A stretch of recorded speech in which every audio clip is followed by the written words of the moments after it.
So recently I had dinner with Wendy Williams. Wendy called me up and said, "Hey, I need to get out of this place. I need to get out of this place. Will you take me to dinner on Thursday? My niece will be here and we can go out and it'll be great." And yes, I said, of course, I said yes.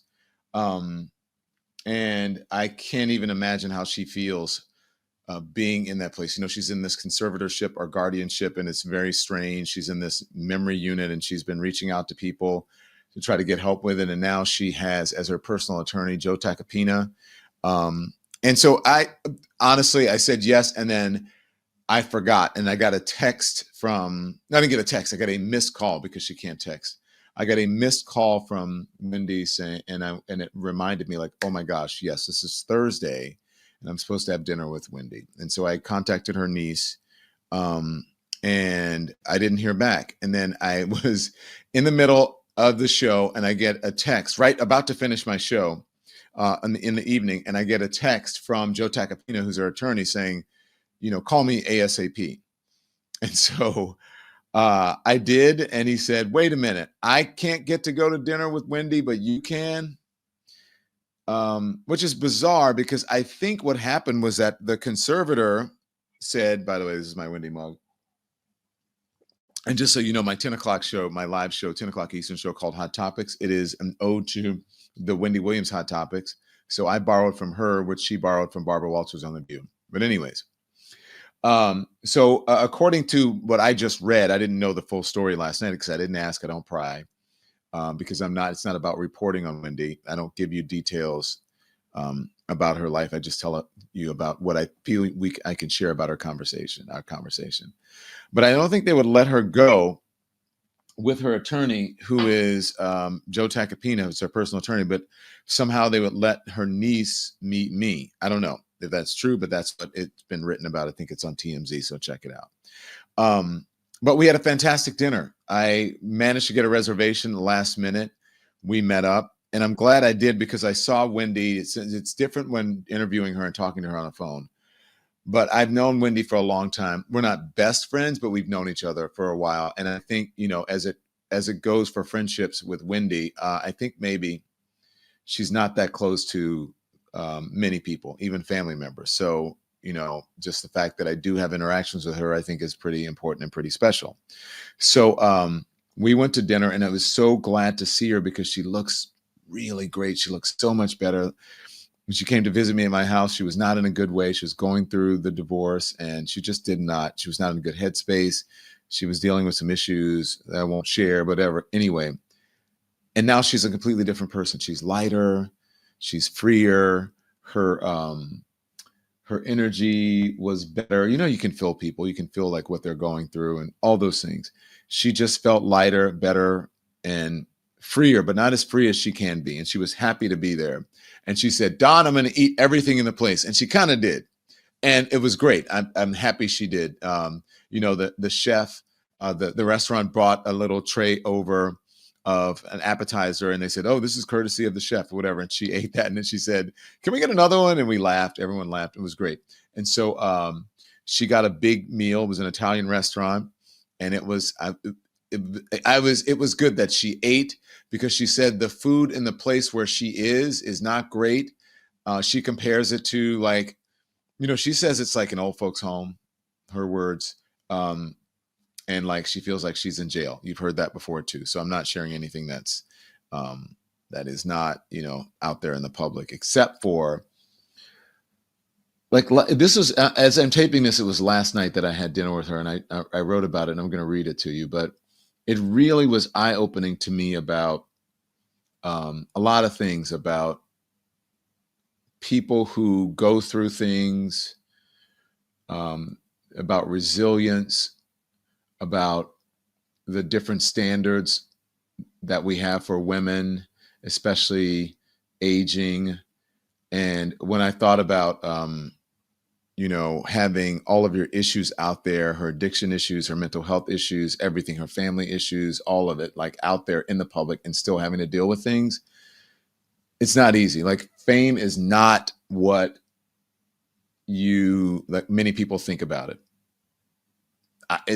Fame is a powerful drug that can go either way. It can be a drug where it's euphoric, or it can be a downer. It can be a drug that is, quite frankly, a killer, right? It's fame. I'd rather have money than fame.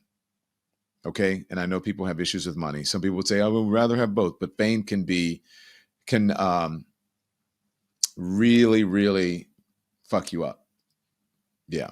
It can be addictive, but then people are all in your business and you don't have the freedom that you wish that you had before, when people chase that. And I'm not saying Wendy chased fame, but she's just a very famous person. So look, on my Substack, you should, I'm going to read it to you, but you can also go, if you want to see the rest of the story or whatever, or see it, you can go to donlemon.com. It'll take you to my Substack. And I write about personal issues like this on my Substack all the time that I don't get to talk to as much as I would like to on the YouTube channel. So it's on my Substack, and I'm going to read it at some of it so you can see it. And it's called Wendy Williams Without Apology. Okay. And it says, what one dinner taught me about aging, reinvention, and how women are expected to disappear. In that one, it was really eye-opening to me. So I said, the first thing I saw was a scooter, red with a Louis Vuitton looking bag hanging off the handlebars like a punchline only Wendy could deliver.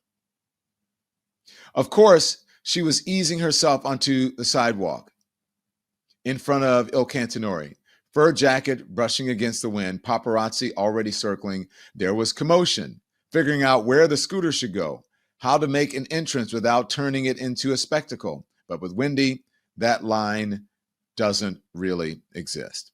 And then there's a photograph of us in front of the restaurant. Now, let me tell you about this photograph, by the way. So I ran out to help her. And as I was running out, someone said, Don, Wendy, or whatever, or they just said, like, smile. And so I turned and smiled.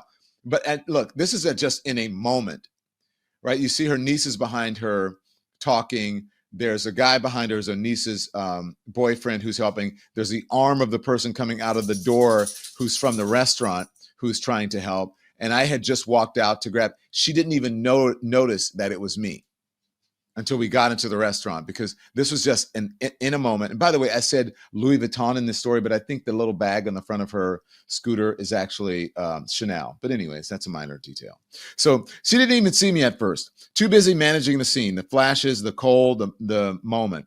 We didn't really connect until we sat down at the table. That's when she turned to me, eyes wide, and said, "Oh my God, Dawn, I didn't even notice. I was so focused on getting my scooter settled with all the cameras out there." And so she wanted her scooter settled.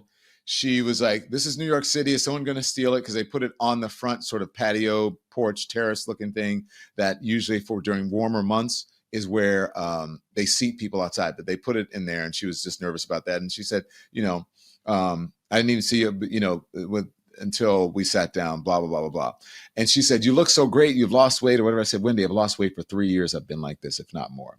So, and again, oh my God, Don, I didn't even notice. I was so focused on getting my scooter settled in with all the cameras out there. We laughed because, of course, that's her. Part theater, part thunderstorm, part stillness, always balancing something. She's busy, always, right? She has a very busy mind. She's very sharp. And she looked good. Her hair had that wet, wavy look, like she just walked off a beach shoot. She wore a crop fur jacket over jean mini shorts, black leggings underneath, and the fur boots that gave the whole look its own rhythm. No foundation, just mascara and lipstick. Her skin was glowing, not celebrity glowing, glowing like rest. You know what that looks like, right? Like rest, like you don't have as much stress maybe as you once had in your life, like truth. She wasn't trying to look younger or smaller or filtered. She looked like a woman at peace with herself. And no, she's not overweight. She's not hiding. She's not asking for permission to be seen. She just is. She carried a big black bag, Birkin adjacent. I don't know bags, okay? So it's probably a big, expensive bag and may have been an actual Birkin. I don't know. Birkin adjacent, alligator texture, massive, and somehow still made it feel like an extension of her personality. Not trying too hard, just Wendy. We talk like old friends do, about everything and nothing.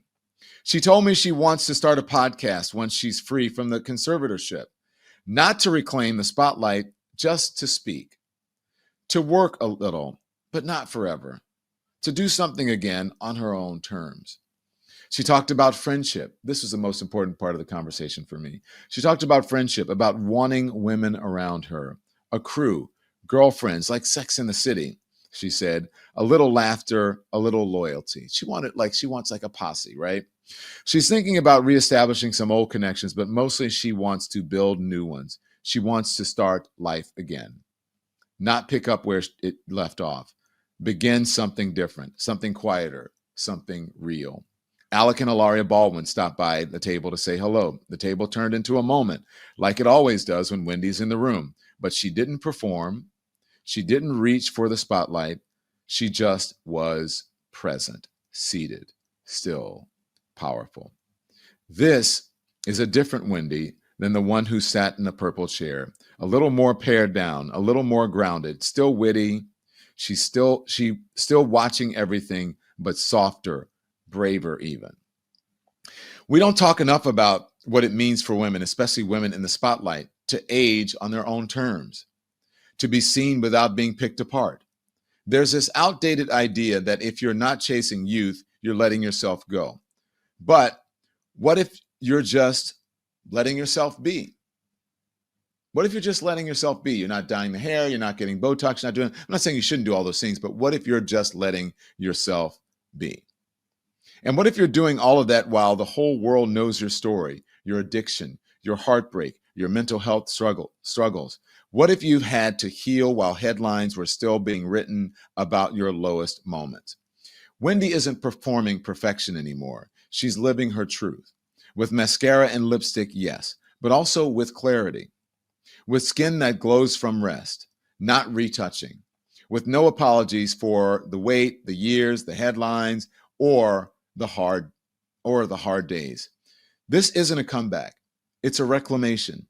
It's not about returning to the woman that she used to be. It's about becoming the woman she never got to be before.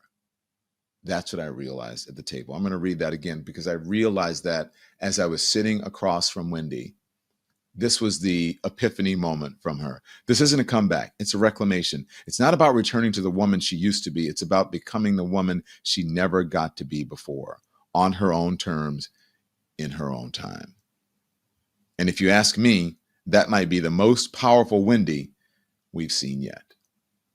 So that's on my Substack. So go check it out at donlemon.com. But I wanted to tell you about this meeting that I had with Wendy. It was very personal, and I learned a lot more. I think I got as much, if not more, joy out of seeing her, being with her, and learning something in that moment, having that epiphany. Okay? So toast to Wendy. I hope she continues to get better and that she rectifies this guardianship or conservatorship.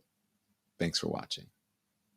Thanks everyone for watching. Your support means the world to us. So make sure you hit the like button and you subscribe to our channel to make sure that you never ever miss a video. We're live every day, 10 a.m. Eastern time. We drop even more content at 2 p.m. Eastern and 5 p.m. Eastern. And if you want more Don Lemon Show content, we'd love for you to become a member of the Lemon community, where you will receive access to special community posts. You'll get exclusive content and members-only live shows. So head over to our channel page or click the join button on this video. Again, thank you for watching. We appreciate your love and your support, and we will see you next time.